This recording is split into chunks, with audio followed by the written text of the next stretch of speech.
Hey everyone, and welcome back to Unscripted. Today we're joined by one of the most passionate and respected coaches I've had the privilege to be coached by. A man who's led on both Rugby League and Rugby Union's biggest stage. He's coached the Wallabies, taken Lebanon to the Rugby League World Cup, and brought a winning mentality everywhere he's been. He's a true competitor who wears his heart on his sleeve no matter what. Welcome to the show, Michael Cheika. Thank you for having me. But I have to say, you know what, out of all the guests we've had, you're the only one that got lost. So that either says something about your age or it says something about where you live. Well, listen, I don't want to cast aspersions on the host of the show, but you sent me a pin that took me to Dr. Zhivago's leaky plumbing service, which is about 750 metres down the road. That was not my fault. But it was good because I need a plumber for home, so he's coming over later on this afternoon to fix a leaky tap. Oh, perfect. Other than that, you've been well? Very well, mate, very well. Just come back I came back from that European stint I had there coaching, and then I've been back over since to sort out a few things for my return, sort of longer term. And now I'm back, got back last week, and so I'm looking forward to it. You know, the summer's here too in Aussie, which I haven't had for a while, so it's very nice. Your main residence was Paris, wasn't it? When I was coaching Argentina and recently, yes. So the last, 5 maybe. We were down south, and initially we decided to have a look down there. Because with Argentina, obviously, so people who are listening might not understand, all of their most of their international players are playing in Europe. Yep. So to be based over there is more logical because you want to have the updates with players, and you go back to Argie for the camps, right? So it was a good opportunity for us. My kids always went to French school here. Thinking that we may go back, in Randwick, that we may go one day. And they spent then 3-4 years in school overseas now in France. Then and then the opportunity after the World Cup to go to Leicester. So I just took off and hung in England for a year or so, which was very interesting. And then went back to Paris at the end of that. How did you find juggling all that with your family? Look, I have always been in that lifestyle. Obviously, I started coaching, Josh, in like 99. So I didn't have a family at that stage. I sort of had this life till I was 40, single, never, traveling the world, playing footy or coaching footy. And then I met Steph, and that, gave me a new chapter post 40, I suppose 41. Next thing I looked, I was 46, maybe, with 4 kids. So I'm so lucky to have them without being too corny, because I know because they understand what I love to do. They get behind it. They support the teams, which isn't easy for the kids because, you're supporting against your own country sometimes. I never pushed them into that, but she's been unbelievable in the fact that allows us, I say, as coaches, because I imagine other coaches are in this situation, to do the things that we love, even though it takes us away from home, and they buy into it 100%. Did you always have ambitions to be a coach? Because it comes pretty natural to you. Never. So you just fell into it? Even just the way, I've told this story before, I suppose, that I got into rugby. I brought up a league kid, went to a league school, and this is 80s, okay? And then I lived up the road from Coogee Oval, where Randwick played. Yeah. My brother played rugby because the school changed when the new principal, so they played rugby, so then they changed to play league. I went to the same school as him. And then... what school was that? Marcellin at Randwick. Yep. And I genuinely thought, mate, if I play rugby, I might be able to get a free trip overseas. Yeah. Yeah, we were very working class, so, we weren't going on any free trips over. We weren't going on any paid trips by the parents overseas, that's for sure, So, and that's what happened. I started playing rugby there. Late 80s, I found the opportunity to go play in France before rugby was professional. This brown paper bag kept turning up in my apartment. I don't know what that was. It was cleaning products. Of course. Milk. And then with coaching, sort of the same. I was working back here in Australia. I was working at Collatinigan, actually, in the fashion business. Yeah, I saw that. Yes, I was the business manager there for 3-4 years while I was still playing. I was still playing in 99. And then one day I got a call from David Campese, who was one of my old teammates, and he said, mate, my old team in Italy is looking for a coach. Now, I learned to speak Italian from playing over there, and I thought, oh, yeah, sounds like a good holiday, you know. I was looking for something different and just went over there. I thought, if I'm going to do it, let's go into a foreign place where, you know, I've got no one around to sort of influence me and see if I actually enjoy it. I probably didn't think about it in that context at that time. But I went over there and started doing it. I had no idea what I was like. I would have learned just off the coaches that I had. Of course. Plus, I played with my era of growing up playing at Randwick. We had some phenomenal players, which I was around phenomenal leaders. So I sort of learned from those guys, you know. And then I think professionalism in rugby made me more that way inclined because I chose not to go professional, 96. I stayed working and all the players went off to play Super Rugby. So all the players at Randwick who were quite senior ended up going off to play Super Rugby for big parts of the year. So I was left sort of as the senior guy with a whole lot of younger guys. And I suppose I coached on the run as a player.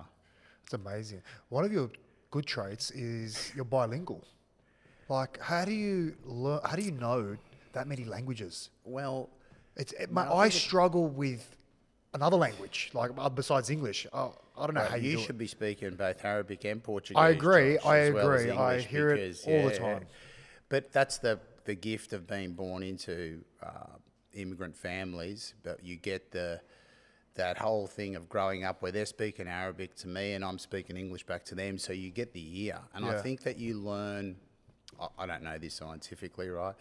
From learning at a young age, it must activate that part of your brain to be open to it. When I went to France to play, I learned to speak French there. And then in Italy, they're very similar languages, obviously, Italian. And then Spanish when I went to Argentina. But like literally 60 episodes of Narcos, you know, with subtitles, so I could order a deal.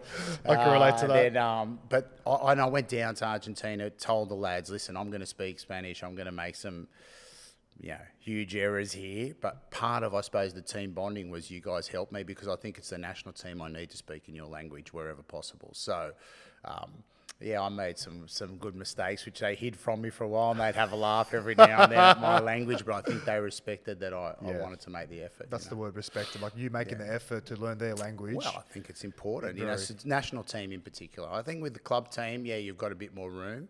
But with the national team, I think pre-match, you're in the national team colours. If the coach is speaking to you in a foreign language, I was lucky I had good coaches with me as well who they could mix it. And all the boys could speak, a lot of the players could speak English too, but I just felt it was necessary to do that. And of course I wanted to learn, I've always wanted to learn languages. I love that, I love travelling. I love being able to go to a place and just mix in and blend in as if I'm a local. Yeah, I love that. Speaking of travelling, you just came back from Lebanon. How was that? It was awesome, My mum actually was over there for the first time since probably 17, like pre-COVID. Wow. So, she was going every summer. So I tried to get all the three kids. My brother never came in the end, but my sister came along and I went for a week. I spent 5 days up in the north, a couple of days down in Beirut with the Leb footy team, meeting all the people, went to meet the president, went to the Australian embassy, did a few things there. It was a great trip, and I love going to Lebanon. I went when I was a young fella, 5, I think I was, with my mum, so early days. I think when they told me when I come back, couldn't speak English anymore after 3 months there. But then I went several times autonomously, like just myself as young 20s and throughout those era. And then eventually in 06, I was there for a reason, and then there was an invasion that day from Israel invaded that day, and so I couldn't get out. Wow. And I was actually coaching in Ireland at the time at Leinster, and it's not funny, but in retrospect it was quite funny because I was the 4th coach in 4 years that team. They had a lot of upheaval. And we'd had not a bad season first year in, so this was the 2nd season. And I had to go to Lebanon urgently because of a family bereavement. And then the day I was supposed to leave, they bombed the airport. So I had to sit around and wait. They bombed a lot of infrastructure that day. waited a few days to see what was going on, and it looked like it was going to be full scale invasion. So I said to my cousins who were there, I said, I've got to get back. Like, I've got training starting. Eventually my other cousins who were there from Australia, they had to wait 6 weeks to get evacuated. The British ships came in, took them to Cyprus, and then they flew out from there. I ended up in this car with 3 other guys, left from Tripoli in the north, and tried to get out via Syria. Yep. And it was 24 hours of the most chaotic. I think I can handle most situations. I'm a tough guy, but half the time I was just sitting in the corner, giving money to the driver to go and bribe people, get a visa, do this, do that, just to get out. While there was a lot of action going on around us, couldn't get out over several borders because of the action that was going on. And I think if I remember, we drove down this one road that must have had sugar cane either side. I think that's what it was, because it was very tall. If someone was coming the other way, there was no way everyone was getting around. We drove for about 20 minutes straight. I had no idea what was going on because my Arabic's okay, but at that stage I was just, it wasn't that detailed. I could ask what was happening in a state of war, right? So, but we arrived at this point where in front of me was the ocean, the Med, and on the left there was 6 lanes of cars coming up to get out. Wow. And on the right was the Syrian border. So we pushed in, got through there. They'd organised me some bodgy documents, see if I could get through, which didn't work. So I had to then get a visa. I spent probably 3 or 4 hours helping some other Anglo-Saxon families who were just lost in there in this there's a no man's land between Syria and Lebanon where you go in, you get visa, it's manned by the Syrian patrols. It was carnage in there, it was chaos. So it probably, what would be a normal drive to Damascus from where we were of 3 hours, took about 16. Wow. I arrived in Damascus. Finally, once I got over the border, it was calm because there was no ISIS, there was none of that happening at this stage. It was still, under Assad rule, Syria, so it was pretty calm.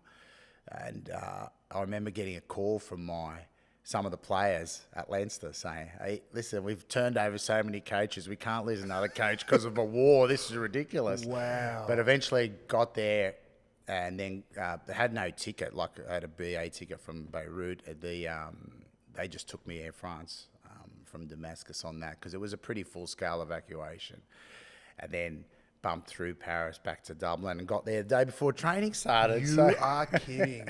Yeah. I feel like there's a lot of ifs in that story. Like a lot of shit could have happened. Well, mate, 2006 too, it was the start of mobile phones. Had one, wasn't like that were really mobile at that point. Had one, but no reception. You could hear the bombing. When you're in the border, there's gunfire. And, it's a scenario that you're not used to. Like, I've been in Lebanon before where there's militia.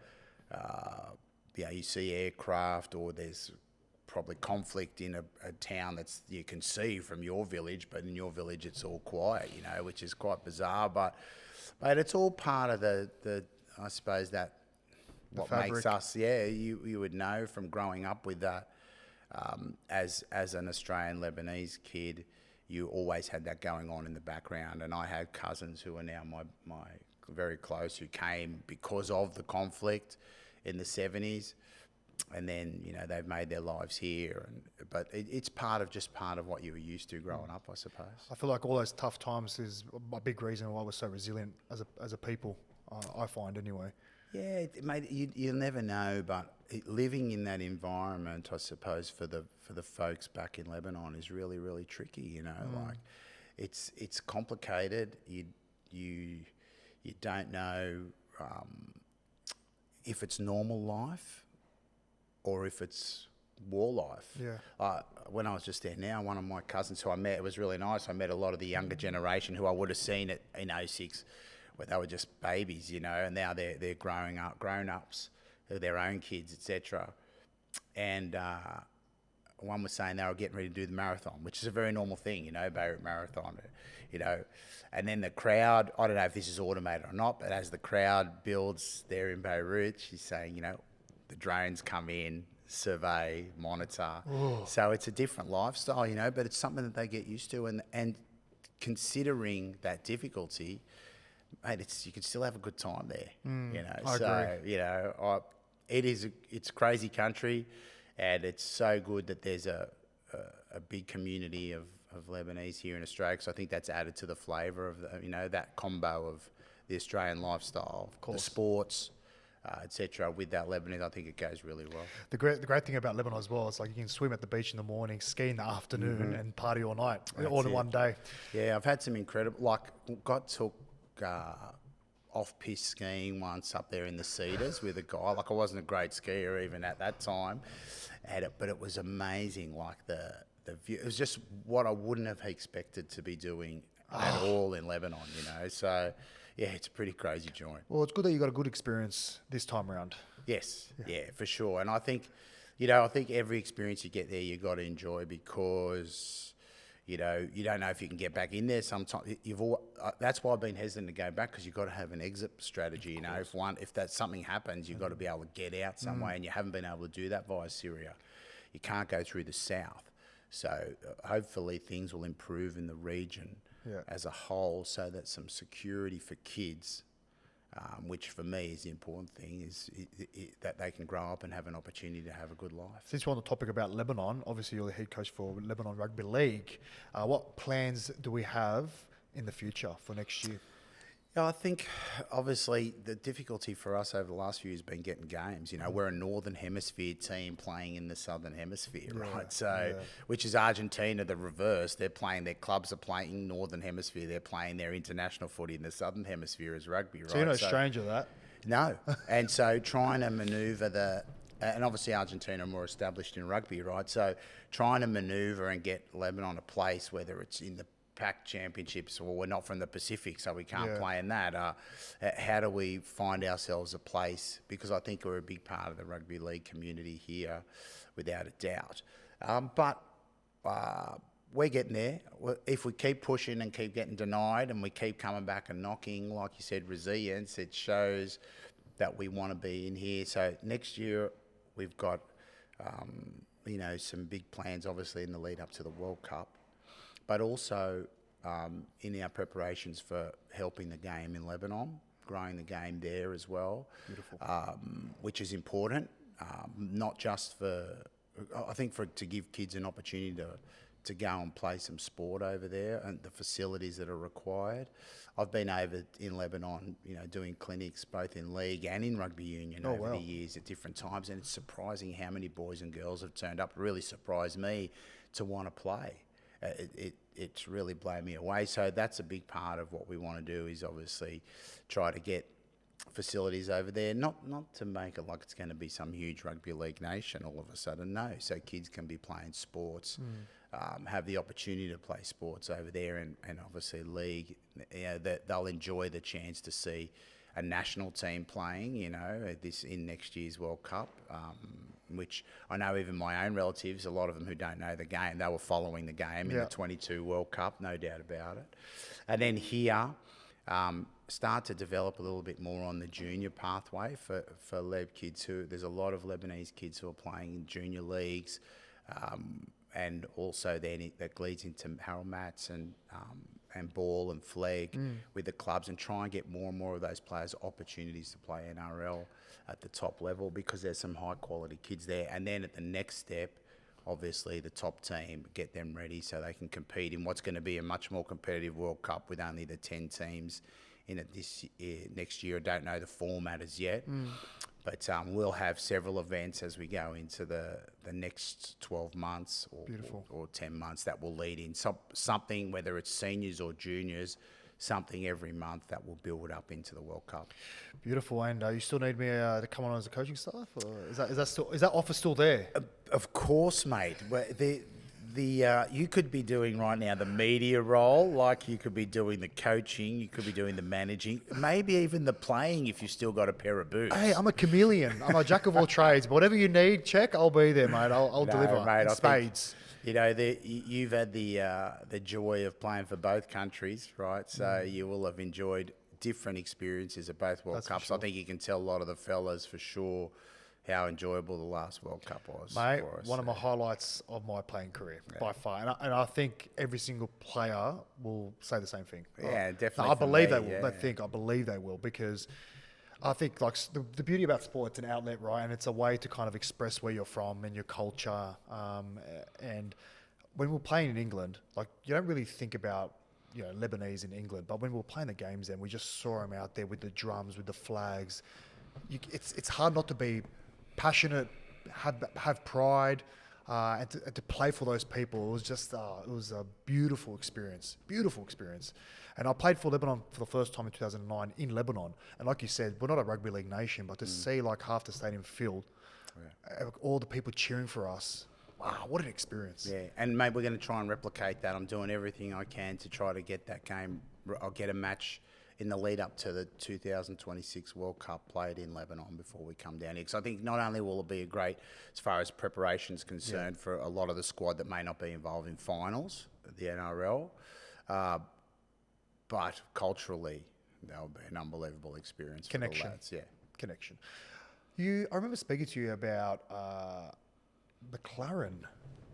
Yeah, you went to Monaco, I believe, and to Singapore. And how did that connection start? Well, I've had in a leadership group that I've been involved with a senior member of the Mclaren team. How cool! And they, we just had some different discussions, and they've been kind enough to invite me in to testing day down at Silverstone to Monaco, and then recently to Singapore, just to see how things work on the inside of that sport.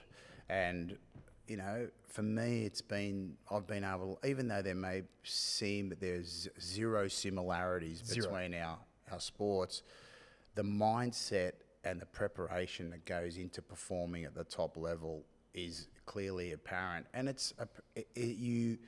you can see many things that you can turn into footy speak in a certain way.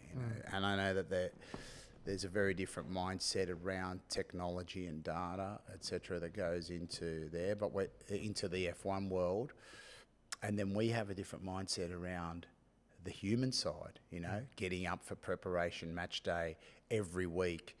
How can we be consistently performing from the human side, not just from the tech side? So there's a lot of different synergies. And I think some of the discussions I've had with my contact there, and also then the people that he's introduced me to, everyone from team principal to strategists, etc., has really opened my eyes to another world of sport. Been supremely interesting, and I've obviously become a huge fan of them as well now. There is a similarity in the sense that everyone needs to own their role. Like, yes, all the spotlight's on the drivers in that sense, but also when they're coming into the pits, like everyone has to change their tyres correctly, everyone has to get the ratchets on correctly. It's all about timing and moments, and everyone needs to do their job. If one person stuffs up, they stuff up the whole race. Well, they have the complicated nature of two competitors in one team going for the same prize, as well as the team prize. But we have that as well. We have two players competing for the same position. Correct. One player gets selected, especially as you go up the grades into international footy as well, World Cups, etc.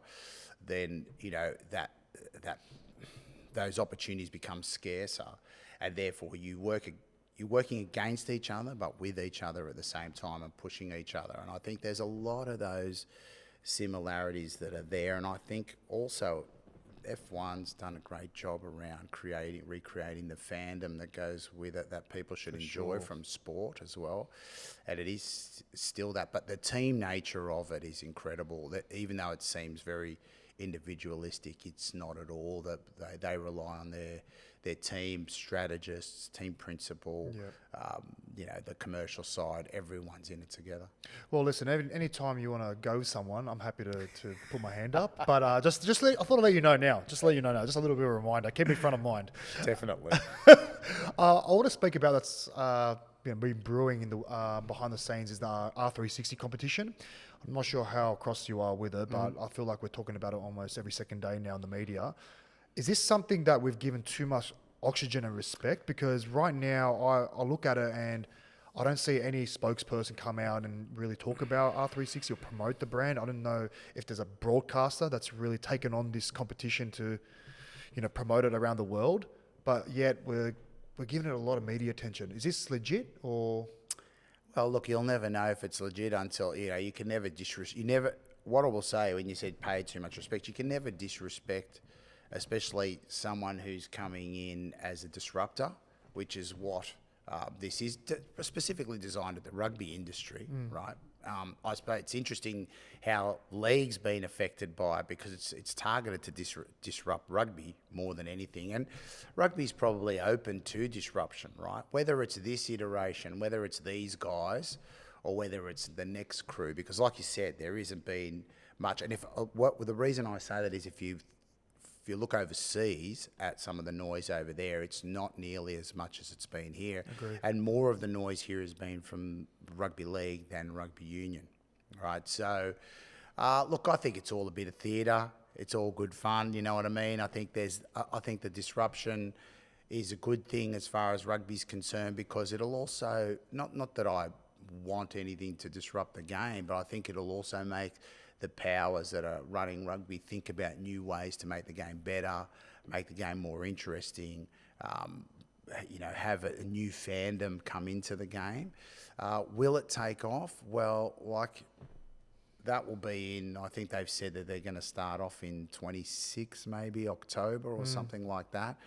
That's a pretty short runway to get anything organised. Exactly. So, you never disrespect someone who's coming in and making these proposals, but at this stage, in my mind, it's more less likely to happen than it is likely to happen. But I've met the guys; they seem like they're very nice people.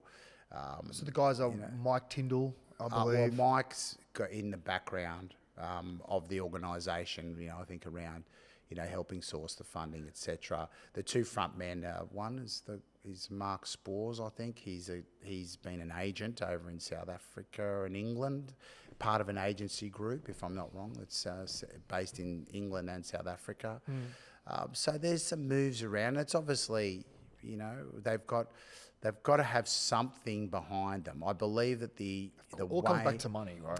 Yeah, but I think there's two ways you can do this. You can have when I remember in '96 when rugby went professional, we were all, that's our era, right? So we all had the different contracts for the teams, World Rugby Corporation, and I think I still got my contract. I was going to LA, still waiting for the plane to take off. Never got on the team there, but they came and saw us. The cricketers came. Kerry Packer brought that. I remember came to us with Tony Gregg and the Chappell brothers. So they all came and told us this is what it'll look like if you go in a rebel competition. There was a genuine broadcaster in the background ready to pay. Like you might be playing in front of empty stadiums here early on, you could get exiled from the community that you're used to. So they explained a bit how it would work, because if you remember World Series cricket, they played in front of empty stadiums early on. I remember going a couple of times to the showground when we were kids to watch them one day, as there wasn't many people around, because they were seen as rebels, and against the establishment. And in rugby, when that movement started, see, rugby league hasn't had that because it happened so long ago, professionalism.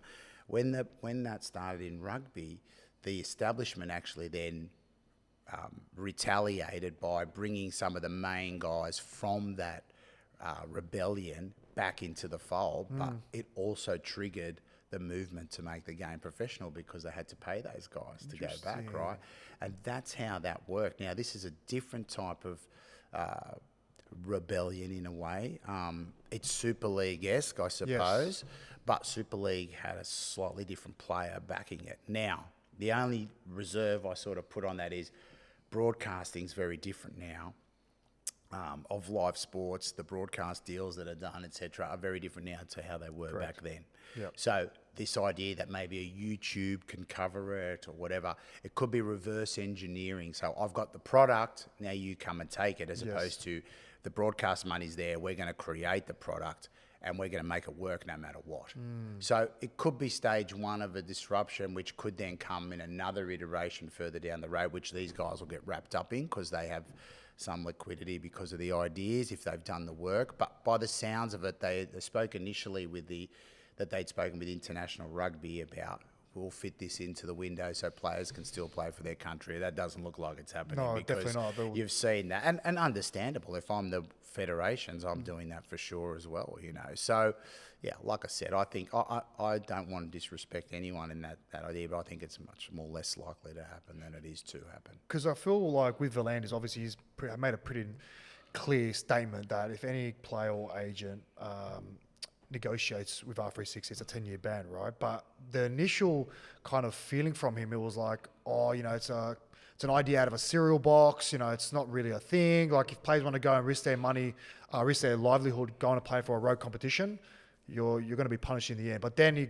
flips that and now puts a 10-year ban on players, which tells me that this is a genuine threat, that they are threatened by this competition. Why else put this ban out? Or maybe it's a strategy of saying, I'll just stamp this out before it even gets any momentum. Yeah. It could be that as well, you know. I can't, you know, speak to what, you know, Peter Volandis is thinking, but at the end of the day, he's made many good calls. True. You know, so you've got to take his track record on making calls into account when you say, okay, why are you going so hard here? Because I would feel the same. But then you've got to say, okay, well, no, this guy's got he's got a pretty good track record now across multiple sports and business. So yeah, I think you've got to pay credence to the fact that I don't think personally, I don't know if players would be too worried about it, because if you got manned, we could go play rugby, or you could go and do this, or you can go and do that. You know, there's other avenues as far as that's concerned. But maybe it's just a strategy to say, this is not happening. Yeah. Beat it. You Yeah. know, like, Draw a line in the and sand. at That's the end it. of the Be done with day, it. he's got a track record that stands for itself, and you've got to respect whatever strategy that he'd be bringing out. Well, a big congratulations to you. You finally saw the light and you've come over to League officially, the new assistant coach for the Roosters. How did that opportunity come up, mate? Tell me. Well, I came back from Europe. I obviously only did the 1 year deal there at Leicester, and I came back here to have a look and see what my next move would be, whether. And I'd obviously spoken about making the move to League, and you know, I've always been a head coach. I think the only time I've ever taken an assistant or a consultant role was once with Roosters after 2019 World Cup. I've known Trent since 2011, probably, when he was coaching in France, and I was coaching at Stade Francais. Of course. Yes. Uh-huh. So well, we've had a relationship since then, but I wanted to come back and say, okay, do I think this is it's one thing me wanting to come and coach because of the experiences I've had both with Lebanon and with the Roosters and cross over, but to coach and do it successfully, you know, am I going to be taken, like our team's going to be interested in looking at something different as far as the approach from a head coach is concerned. And I've had different interest from teams over the year before. Even the year before, I got interviewed with Parramatta. Parramatta, yeah, I remember that. And so I think there's obviously a bit of it could be risky because this guy's from a different sport, which, you know, at the end of the day, it's really comes down to your appetite for what you're looking for in a coach. But I know that this time I came back, I got approached by a few different teams for different roles. Newcastle? Right? I got a call from them. I think I've said that openly. Now there's a coach in there in place, definitely. I got a call from them and then never got a call back after that. They were gauging interest and never got a call back. So I think a lot of the time it comes down to what these things work when the person who's in charge of the club or the group of people who are in charge of the club are looking for something that they have a clear identity they want in their coach or what they want in the team. And I think that with the Roosters in particular, and when Trent came and saw me about it, I think he saw something that I could help bring to them, right? And I know those guys. Obviously, Matt King, I coach with in Lebanon as well. So I've got a track record there and a history there. And I know that they're guys I'd like to coach with. And I feel like this is I feel that I can contribute to them as well, you know what I mean, in what they want to achieve this year. And so, yeah, it really happened pretty quickly, you know. I think it was just a matter of a couple of conversations, and it didn't really need much convincing, and I think it's a great opportunity for me. I'm a strong believer in you coaching. I've obviously had the pleasure of being coached under the 2022 World Cup. I personally believe it's not if, it's when that you will get an NRL coaching job. But you said it yourself, like, you got value, you know, you can contribute to the Roosters, but for the fans, like, what is that? Yeah, well, without going into too much detail, because we haven't even started yet, Robbo wants me to take a role in with the forwards. Yep. Right, you know, on both sides of the ball there. So I feel like he knows my coaching strengths, so he'll know that I won't take up a role of a normal assistant coach in that regard. I suppose he'll want, there's different things that I've got that he'll want to use, as well as doing those roles that the assistant coach will take on, you know what I mean, alongside of Kingy and the other coaches that are there. So he's away at the moment, and I've been away too. So we haven't had a chance to formulate exactly what the day-to-days will look like. But I think he's a smart guy, and he'd have in his mind exactly what he wants to get out of my own coaching, because he's been in with me. He's been in with me coaching at different times, come and visited teams. He spent time with Australia. When I was coaching there, he's come and see different training sessions I've done. We've trained together at Waratahs, Roosters versus Waratahs, a couple of times at training. We've had a long crossover, and I was actually really happy when he came to see me about it, because I thought, you know, that's a pretty bold move, you know what I mean? It's not the normal move that someone's going to ask for, to bring someone like me in as an assistant. So I'm really looking forward to it. The only one thing I ask is that you wear studs whenever you do like a pose, or if you're going to fill in, because last time you opposed me on the wing, that could have ended really badly, and I got scared for your safety. Listen, that was a moment in time. I've got a great track record of filling in at training. But you know what? I think it could be because normally I'll be playing in the halves, right? Being stuck out on the wing there was a bit tricky. A lot of space. And it was a lot of space, and it was very wet conditions, England. Studs. All I know is, thank God, that video got erased forever. I'm sure Kingy's got a copy of it in a vault somewhere. I need to find it. I need to find it. That will never come out. You know what? You were just blabbering and just giving me crap on the wing there, trying to get it in my head. And then when I got the ball early, you know what? I'm going to stand this guy up. Bang, bang, bang. And I'm just, oh shit. I've just done the coach's ACL. Listen, viewers, I want you to be worried about a guy who's looking to stand up a 58-year-old. That's all I'm worried about. Well, I wouldn't have done it if you weren't trying to get it in my head. Well, and mate, talk that's a lot the of only smack. tool I've got, mate, is at that stage I've got to be able to get you, you know, thinking a bit, hang on, could this guy actually get around me? Or could he smash me? Oh my God. Great times. What attracts you about rugby league? I think it's, well, obviously I brought up playing that game, and I've always enjoyed playing rugby league from younger days. You know, I had a couple of opportunities back when I was playing footy overseas to come and cross over to play in league at this level, which I didn't take in the end, because it was like playing overseas, playing back here was a pretty good lifestyle, you know, so I was enjoying that.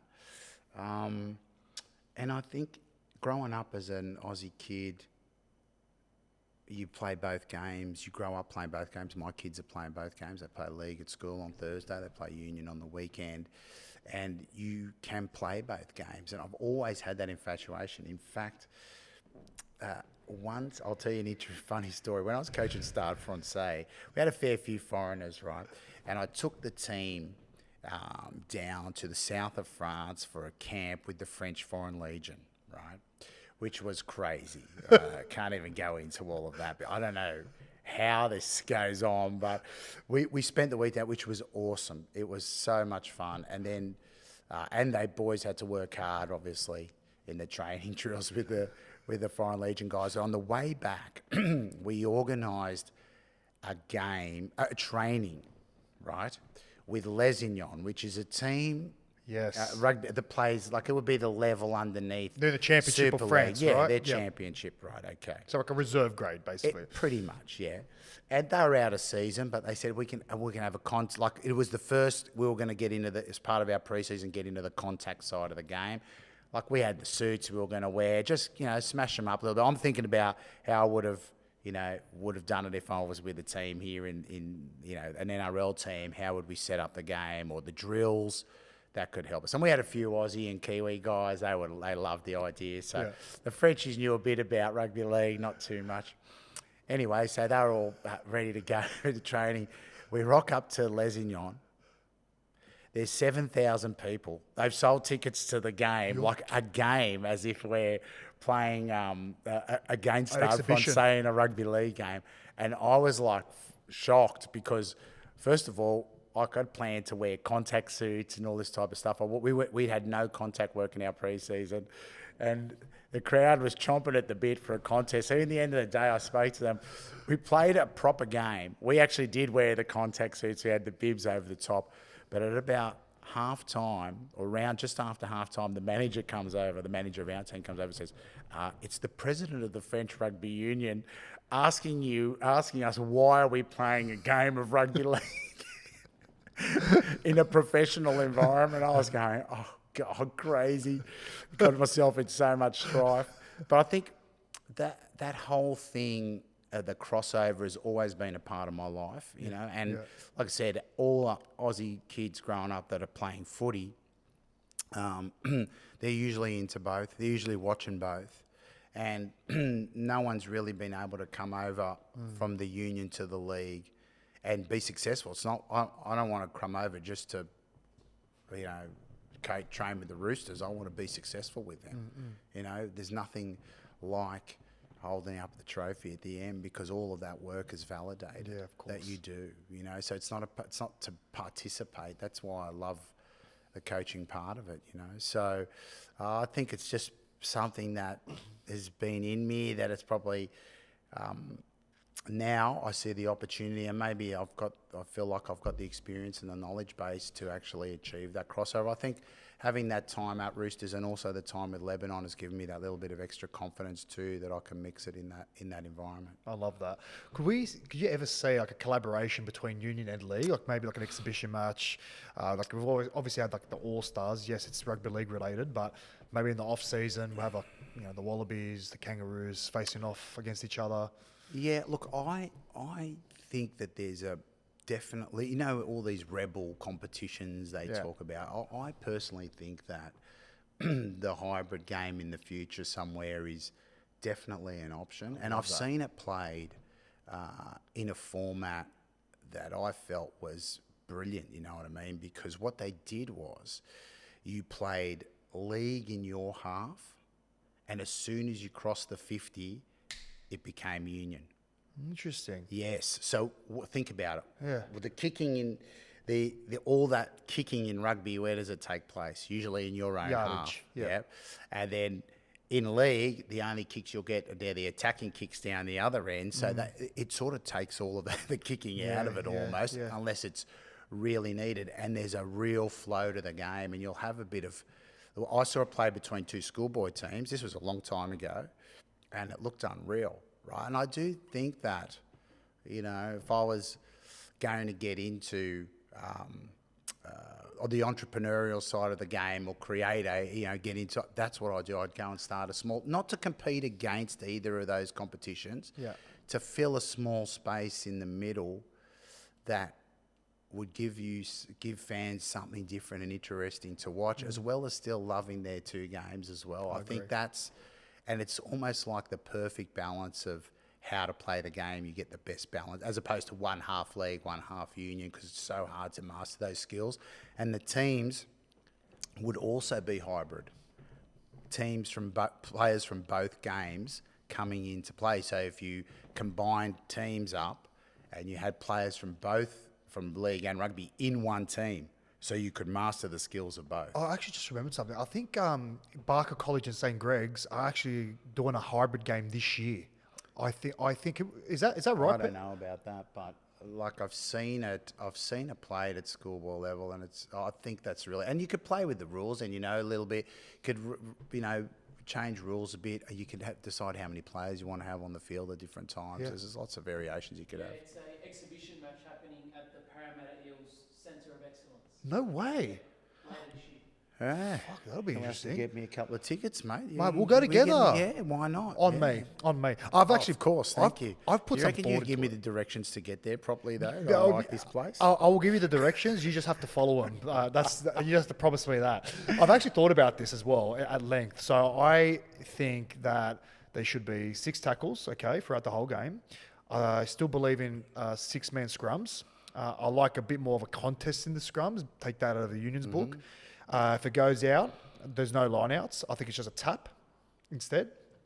Same point system. That's an easy one. I do believe that just because of the flow of the game is better with a 10-meter line, defensive line, rather than just is it a meter or just in line of the ruck? With Just Union? the back foot of the ruck. Back foot of the ruck. So I think a 10-meter. What else is there? We'll go with one ref, obviously. What else can we put in from Union? I think I'm very, very NRL. It might as well just play rugby league then, if that's what you want. With a few rugby players. Is that okay? We'll get boys. Yeah, no, you rugby blokes, come here, play the ball. You'll be right. And you know what? We don't give a shit about your rules. You'll be right. True Josh Mansour style. The more I was talking, No, I'm like, honestly. this obviously sounds like a rugby league game. Yeah, you were realising, I could see your eyes ticking over. Actually, I think I've ruled out all the rugby stuff. What about the ruck? What's the point if there's no ruck? So the fundamental differences between two games, I suppose, if you think about it, is in rugby, every ball's a contest. Correct. Right? You can win or lose a ball in every. In league, one-on-one strip, yes. If you get in a one-on-one tackle, Or if you force an error. or for yes, you can force an error, and the last tackle play or the kick play as well, obviously. Yes. Right. So, but I think, mate, if you really want to make that hybrid work, I don't think you tinker with too many of the rules. That idea of saying, here's the league part here, here's the union part here, and because a lot of the league strategy, you know what I mean, crosses over into the union part anyway. Like, there's so many league coaches that are coaching in union.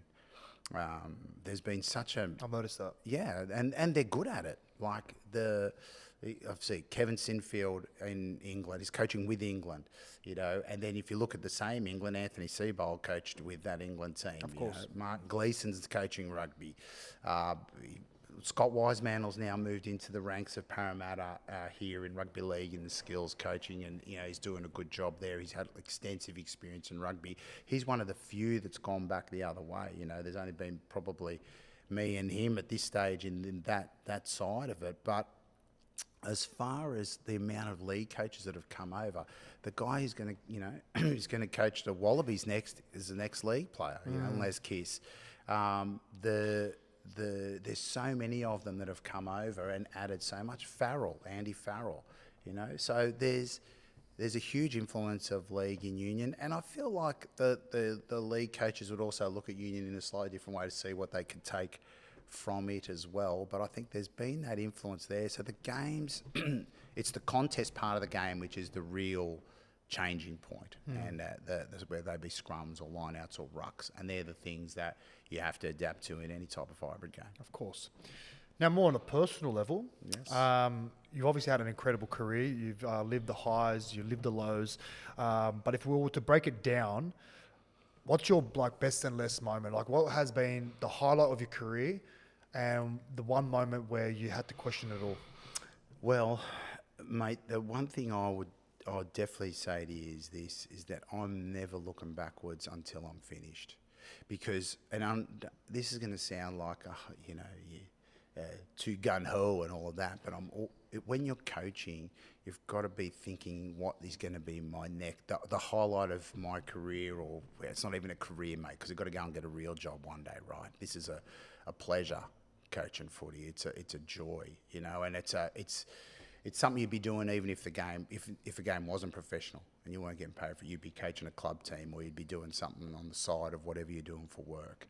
So I think that the point where I start looking back to say what was the great moment or whatever is the point where you start heading, on the way out. Whereas I don't see it that way, and I don't want to see it that way. I've had some unbelievable moments at lots of different points, whether it's winning titles,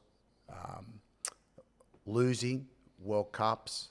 You've been in there, and you because what happens, mate, and some of the hardest days are some of the best days in retrospect, because we create a new way because we've failed, or we can't get through a certain way.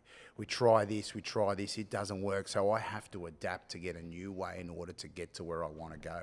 That's the way we do everything nearly as humans. This doesn't work, so I'm going to force my way through and get something else done.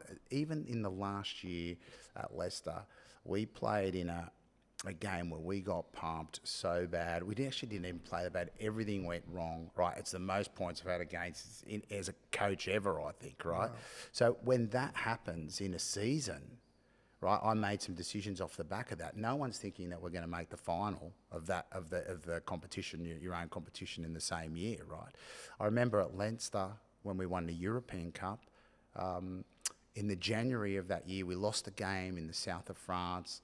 It was a poor game. We played poorly. And basically, everyone's saying, get rid of these guys. These guys are hopeless. We'd won our own domestic comp the year before, but we hadn't won Europe, which we were there to do. And 4 months later, we were champions of Europe. You've got to keep everything in perspective. And I think the minute you start looking at the highs and the lows,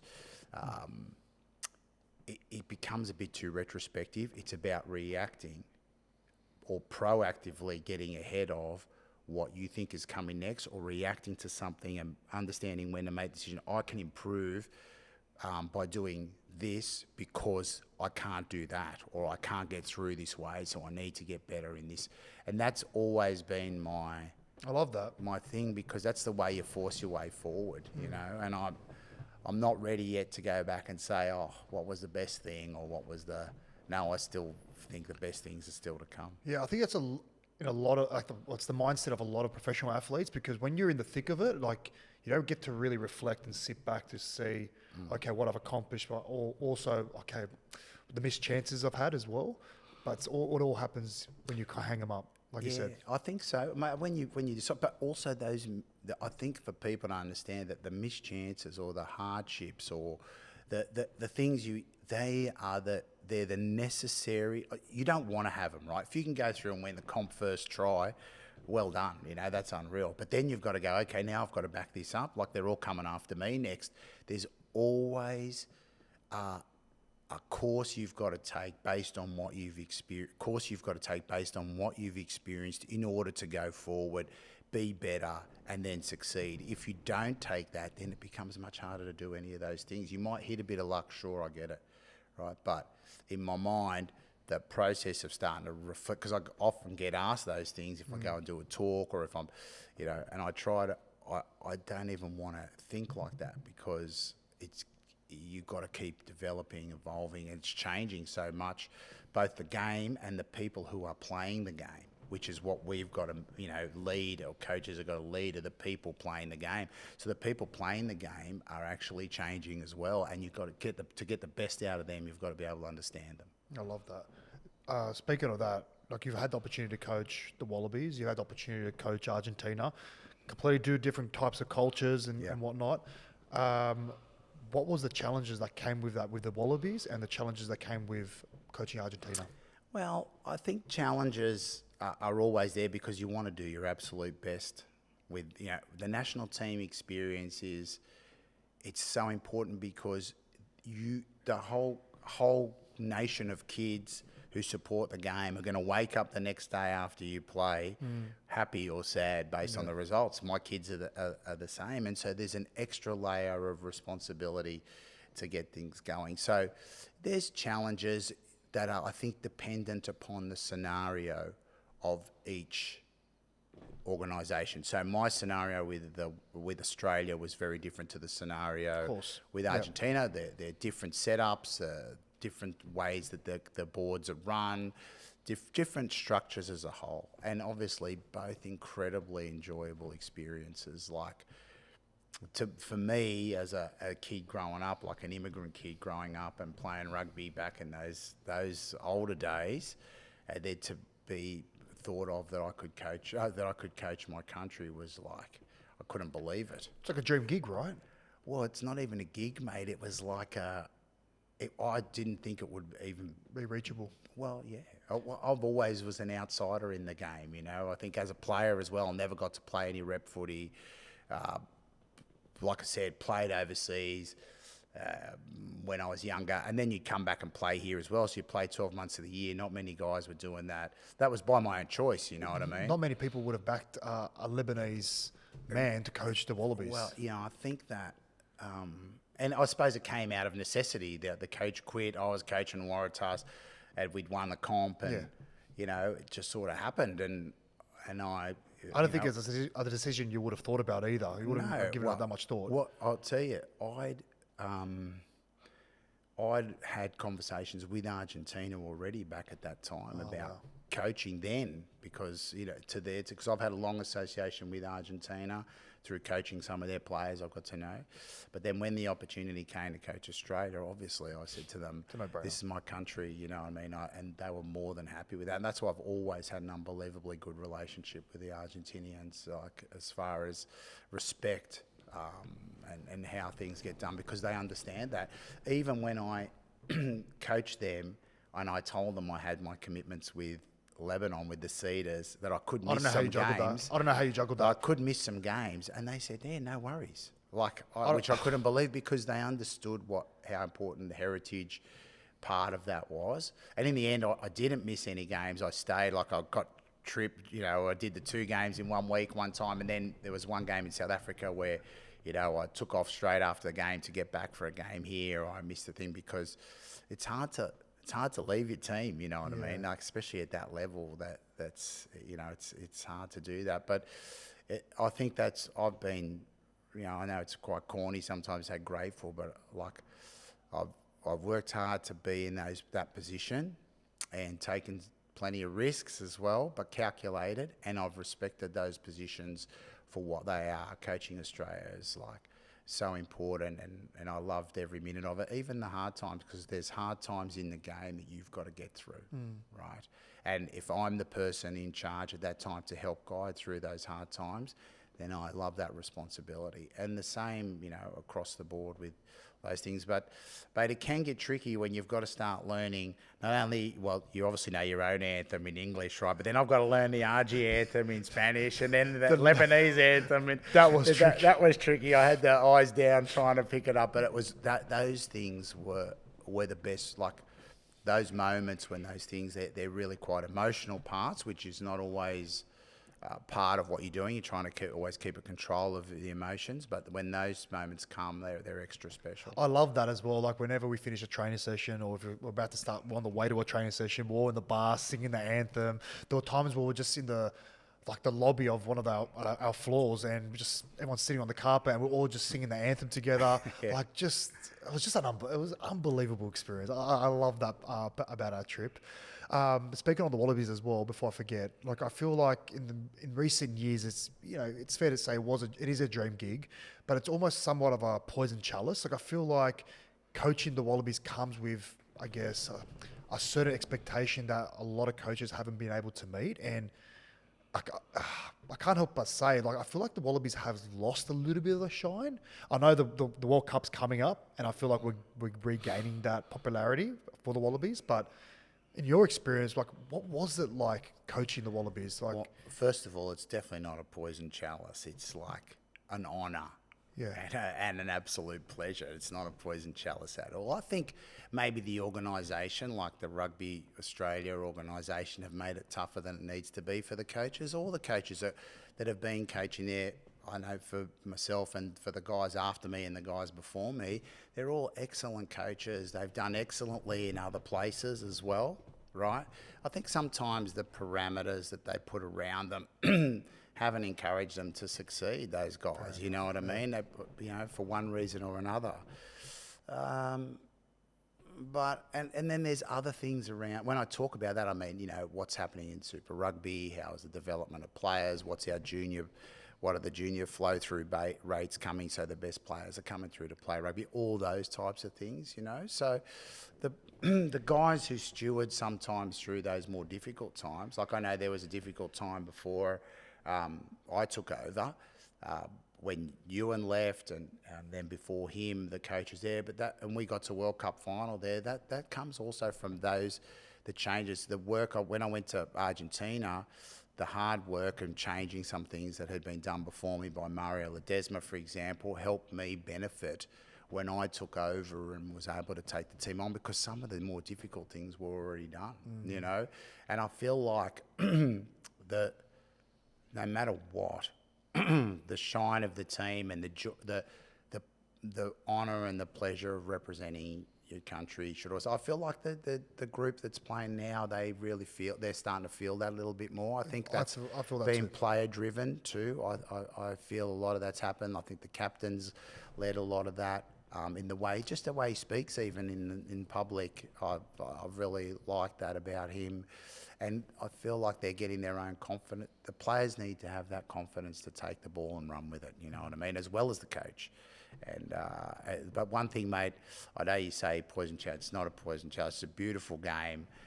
It's a great game. It's given me everything, and I think heaps of people love the game. And when Australia's playing, everyone's supporting them, right? League supporters, AFL supporters, soccer supporters, they're all supporting Australia if they're sure. Australian, you know. So, you know, there's definitely no poison chalice there. It's just team needs to improve. It's improving now. And the home World Cup will be a great experience for everyone. I agree. What was the feeling like coaching against the Wallabies?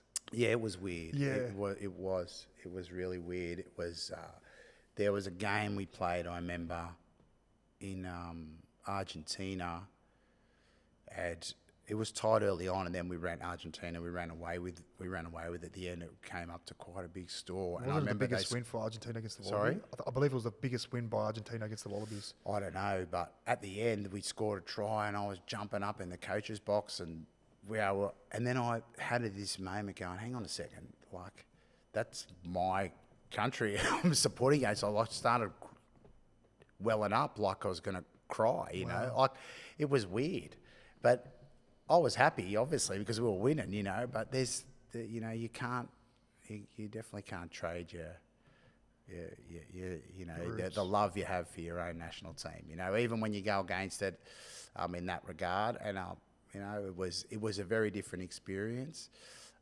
but you know, it was made easier by how much I love the Argentinian guys and what they'd done and what that feeling was in being with the team. So I'm lucky to be able to have that experience with 3 countries now, Of course, including Lebanon in the Rugby League. That's really, really been special for me. What's that, Pedro? What's that say there? Yeah, Argentina broke the record, 67-27 against the Wallabies. Wow, was that how big the score was?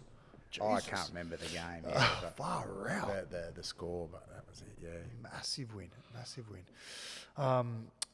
So you've had success over with Leinster, Stade Francais, winning silverware in both Europe and Australia. What did those experiences teach you about adapting to like different cultures as well? Yeah, I think that's a huge thing, is about understanding. Like, probably didn't know it when I first started going over, but I maybe as a player when I was going over there, I realised integrating with the culture and learning the language as fast as possible will really help me be successful. Then as a coach, maybe what I learnt most from going to Italy as the first coaching point for me, this was post when I came back to Australia before I went back to Ireland, was to learn about what the schooling looks like in those countries. Because at the end of the day, we are teaching, I suppose, and coaching and leading. Yeah. So how kids go to school is very much how they're formed in learning, right? And as adults. And so these guys go to school very differently. Like now my kids have been to school in France, totally different to going to school in Australia. I mean, totally different. And then going to school in Ireland is different. Going to school in Japan, different.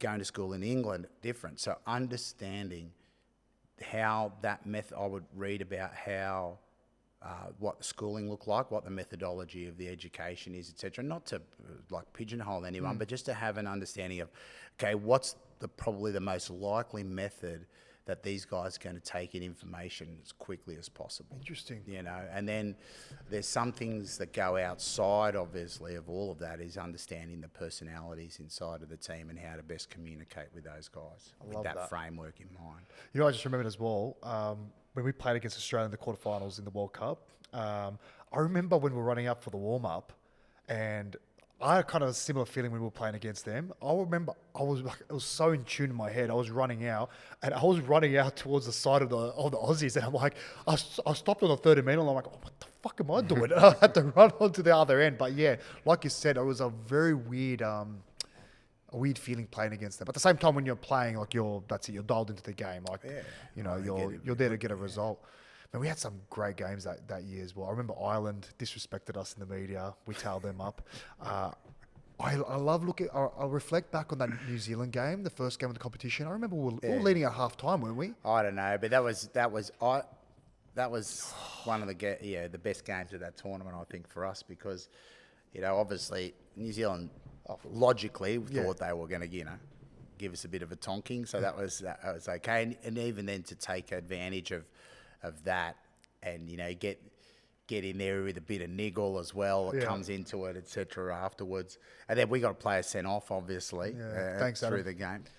I wasn't going to mention his I'll name. mention it. He throws me under the bus, so I'm going to throw him under the bus. It wasn't his fault, though. It wasn't his fault. Wasn't it? The ref thought he heard something, but it didn't happen. I think that, you know, that set the tone nicely for the game. I think even, but I don't know if you remember either the game we played, the warm-ups, like against Wales. I remember that game a lot because, you know, that was a game where the 5 players from Lebanon played. Yeah. And I just think that was a really important part of the whole experience of sharing in there. And one thing led to another, and we had a great time, good result. Got robbed a couple of times as well. Yeah, always. No, I don't mean on the field. I mean in the hotel. Oh, I forgot about that. Can I? We were definitely not robbed on the field. We were robbed in the hotel. I cannot believe. You know what? If it was going to happen to a team, it was always going to be us. Let's face it. I remember. So my perspective, my experience. I woke up, one of the first to wake up. I was the first to wake up, actually, going down to the buffet. But I thought, you know what? I'm going to go to the team and grab a water first. I've walked into a coaches meeting. You guys are already in there, and I'm like, oh shit, sorry for interrupting. And you're like, no, you just come in. And anyway, I've walked in. I'm looking around the team room, and there's literally nothing in there. We've been full ramsacked. I'm like, where's all the stuff? Are we moving hotels or something? They're like, well, mate, we're actually sitting down thinking of the same thing. We don't know where everything is. I'm like, what? There's no fucking way. And I think we're playing Jamaica like 3 days. I think we had a 3-day lead up. Yeah, well, I came down, and obviously I was using all my own gear, like screens, everything was gone. And then I realised the jerseys were gone, everything was gone. And they found, luckily, because we found the jerseys, that no one obviously knew what they were for. They were dumped on some building site around the corner. Yeah. All the electronics went. You know how we found that out? So I've messaged in the WhatsApp, hey boys, we've been robbed. Like, has anyone heard or seen anything? And Mitch Moses is an old teammate of his, a back rower, I forgot his name, was on a building site in Manchester. Yeah. He goes, he reached out to Mitch. He's like, hey, mate, I'm not sure. Have you guys been robbed? Because there's a bunch of Lebanese gear on our building site. You might want to grab it. Thank God we did, because we had no playing kit for that weekend. No, we would have been in a bit of strife, but mate, all part of the storytelling. Nothing like it. And the guy decides to come back and try rob us again. Came back, robbed us again. And, of course, the plonkers we had, they decided they want to go and chase the fella. Luckily, off the massage table, they came running up, and then they ring me. Like, what am I going to do? Call the cops? You don't ring me. You rang me. I rang you. I didn't know how to handle this situation. We're all getting a massage. Blokes are playing cards. This bloke runs in, wigs out, high on ice, and just bolts. And just took one person. That's the robber. All the boys running down. Some of the guys just jumped off the massage table, glistening in oil, running through Manchester during the biggest night. It's on a Saturday night. Nightlife is cranking. And anyway, I grabbed him and brought him back. And you called me, like, you got to do something, check with this guy. And they'd locked him in the bathroom, and he was trying to get out through the roof. he was bashing through Mate. those roof things to try to get out through the roof. It was crazy. Oh, far Anyway. out. What a time. Very good. What a time. Hey, did you get 32 stitches once in your playing career? 36, actually. 36 Yes, stitches? How did that happen? We were playing in a game at... it was a semi-final, actually, at North Sydney Oval. And I just went down into ruck and I felt like I went to the ground and I felt something on my head, like just around here, but it didn't hurt too much, you know. And but I could feel it, I could feel it bleeding. And I got up and I sort of put my hand there and it like fell. So it had been cut in a U. The skin had just come off. Yeah. Kidding. So someone rucked me there Deliberate? Oh, well, I'd say it'd have to be to encourage. But look, back in the day, mate, that's what happened, you know. You're on the ground, you got in trouble. Great footage. You know, I think not on the heads, not the go, but on the back and everything, that was fair game. So that actually happens in union? Like Not anymore. No, that was it. But back then, yeah, it was like there was... But you knew if you were on the ground, you were going to get it if you were in the wrong spot. It was a way of keeping you out of the wrong spot, you know. So, like, it was pretty it was pretty unlucky to get it, but it was pretty tense afterwards, you know. In North Sydney Oval, the ambulance had to come, right? The game was over. We lost too, and my brother was there. He was not playing. He was steaming, like along with a few other guys, because it was quite bad. You know who did it? Well, he thought he did at the time, and of course the ambulance had to come through, get me, and then wheel me out through the opposition's dressing room, right? So it was total silence, and I won't say what happened, but there was definitely tension in their dressing room. I'm actually having to calm them down from the trolley, you know, like slow down here. But there was no ever like repercussion on anyone from the game's point of view. It just happened, you know. But it was interesting. I got had to wear like a little turban on my head there I don't mean to laugh. what do they call it, like paper, Gauze. the gauze, yeah, around there for a while. So it looked like a bit odd, but and of course the battle was to try to get back to play for the grand final. Did you? No, because I was determined to go back and play, and I was probably a little bit over, and it hadn't healed properly, so there was a bit of fluid in there. You've got no scar. If I got my hair cut short, you'd see the U there, and the doctor, who is our club doctor, and he'd stitched me up many a time. He couldn't stitch it up, so he sent me to the hospital to get stitched up. But then when I wanted to play, because I was desperate to play, we were playing the same team in the grand final. And he said, okay, we'll go up to the hospital on Thursday. Like, he knew I was never playing, and get this drained and you can play. And then they knocked me out and opened it up again and closed up. So I only got out of hospital the morning of the grand final. Went to watch at least, yeah. Did you guys win? Yes, we did. Well, it was all worth it, wasn't it? All right, mate. Well, truth or sauce time. I know you were itching to get to this part of the show when I was messaging you. What is it again? Can you remind me? Well, I will remind you. Yeah, why not? So I've got some chips in here. 1 second. We've got some nice chips here, and we've also got a beautiful bottle of hot sauce there, my very own. Look at that. You see that? Wow. Good rig. Josh's Molten Mansour. Good little saucy rig there. So what happens? Do you want me to ask the question first? So what if you ask me a question? You either eat a chip with hot sauce if you don't want to ask the question, or you can ask it truthfully. But answer it truthfully. it's like taking the fifth, mate. It's like guilty, but I'm not going to say what I'm guilty of. Mate. Righto, hit me. All right. Which is the better game, league or union? They're both good. Which is the better game, league or union? Well, this year league is.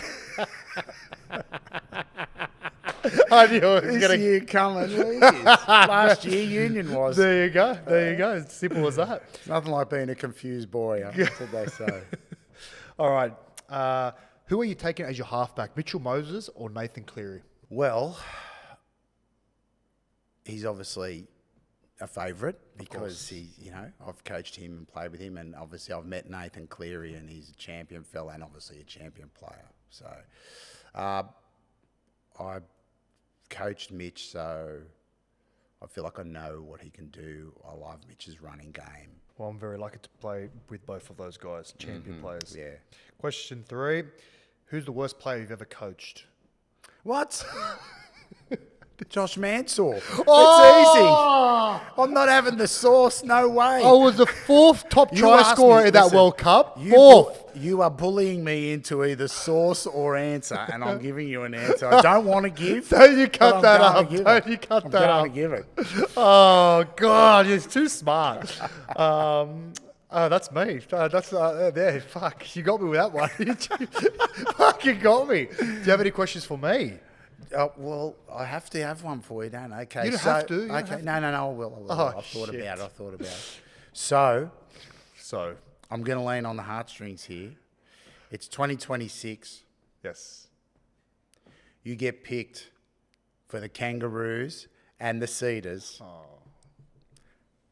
Who are you playing for? Yeah. Do you want me to pour it? Nah.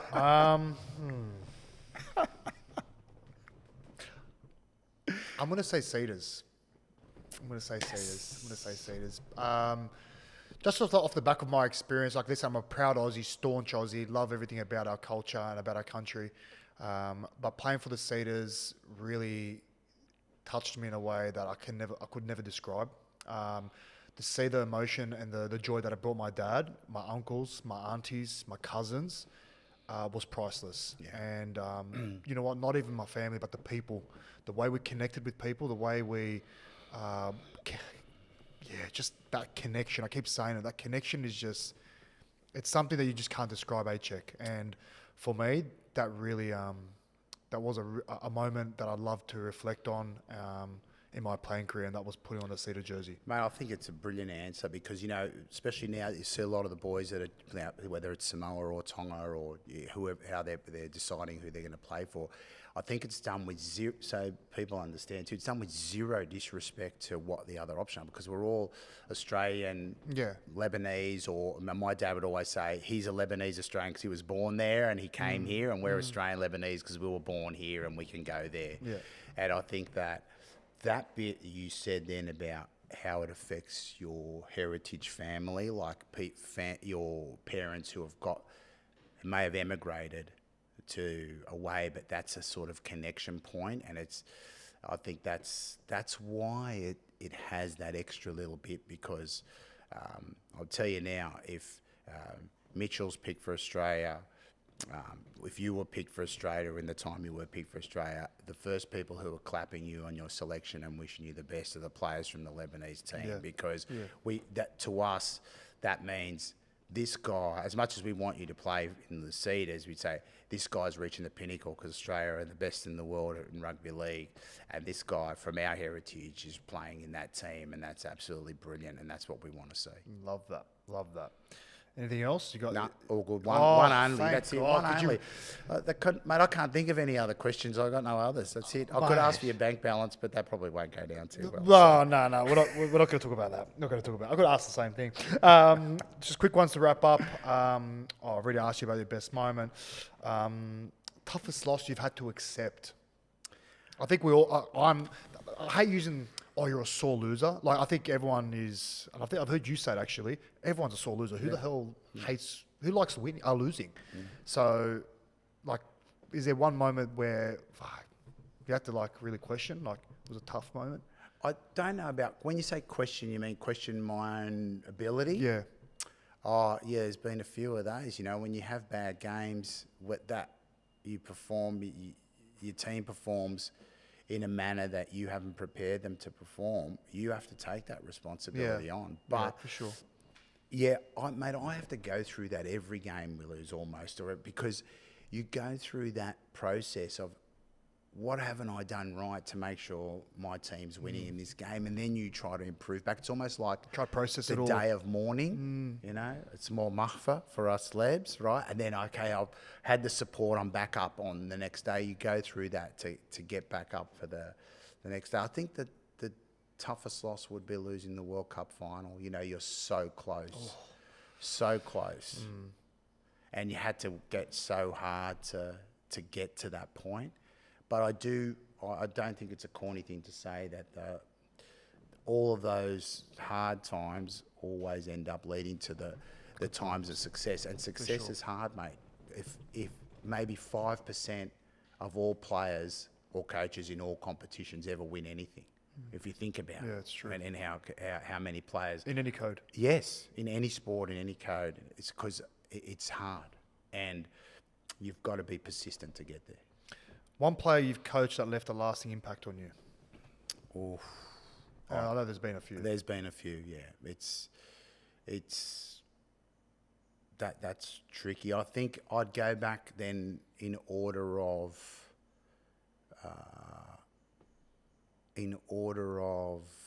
a sort of chronology. Yep. So when I first started coaching, and go through that, and I think that Brian O'Driscoll, he could have gone anywhere. Could have done anything. Like, he was wanted by all the French clubs, all the term, big money, right? Just at the time that I was coming in, he was looking at all those options, and he didn't know me from a bar of soap. Like, when I got that position in Leinster, like, no one would have heard of me. I coached 1 year in Italy and my club in Australia. So he didn't even know. He wouldn't have had a clue who I was.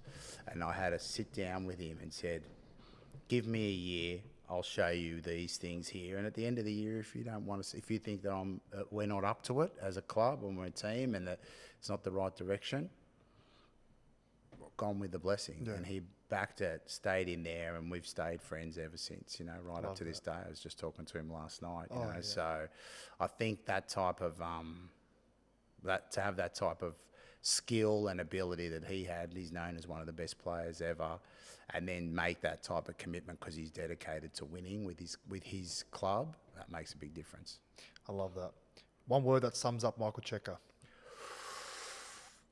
That's tough, mate. I don't know if I can do that. I think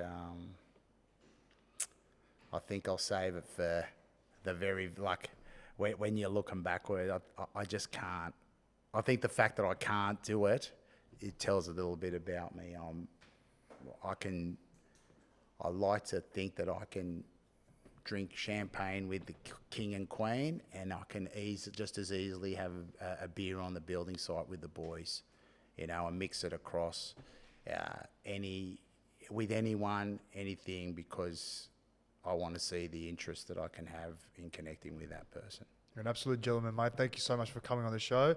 All the best for 2026. I look forward to supporting you all the way, mate. Thanks, mate. Appreciate it. And I was only joking about the worst player too, by the way. Yeah, just to make it clear. Thanks, mate. Oh, good. All good? Gold.